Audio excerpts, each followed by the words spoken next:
നിങ്ങൾ ഈ ഫ്രൂട്ട് കഴിച്ചിട്ടുണ്ടോ? ഞങ്ങള് ഇപ്പൊ കൊടൈക്കനാലിൽ നിന്ന് വന്നിട്ട് ഇപ്പൊ എത്ര 2 വീക്സ് ആയോ? 2 വീക്സ് ആയി. ഇപ്പോഴാണ് ഞങ്ങളിത് കട്ട് ചെയ്യാൻ പോകുന്നത്. അവിടുന്ന് കഴിച്ചപ്പോൾ നല്ല നല്ല ടേസ്റ്റ് ആയിരുന്നു കേട്ടോ. എനിക്ക് ഇഷ്ടപ്പെട്ടെ. ഇപ്പൊ ചെറുതായിട്ട് ഇവിടെ ഒരു ചളുക്കമുണ്ട്. ഇവൻ ബോളെന്നും പറഞ്ഞ് കളിച്ചതാണ്. അപ്പൊ ഞങ്ങൾ ഇന്നലെ എടുത്ത് ഫ്രിഡ്ജിലൊക്കെ കയറ്റി വെച്ച് ഇതുവരെ ഇത് പഴുത്തിട്ടില്ല. ഇപ്പം നമുക്ക് ക്ഷമയില്ലാത്തോണ്ട് ഞങ്ങൾ ഇന്ന് കഴിക്കാൻ പോവാണേ. ഡൺ പപ്പ കടിക്കട്ടെ. Done okay. പഴുത്തിട്ടില്ലല്ലേ? ഒന്നുകൊണ്ട് നോക്കട്ടെ കഴിച്ച്.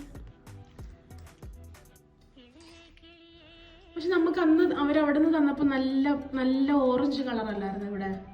ഞങ്ങൾ ഇന്ന് കൊടൈക്കനാലിൽ നിന്ന് കഴിച്ചപ്പോ ഇവിടെ നല്ല ഓറഞ്ച് കളറായിരുന്നു. അപ്പൊ ഇത് കഴിച്ചിട്ടുള്ളവര് കമന്റ് ചെയ്യണേ.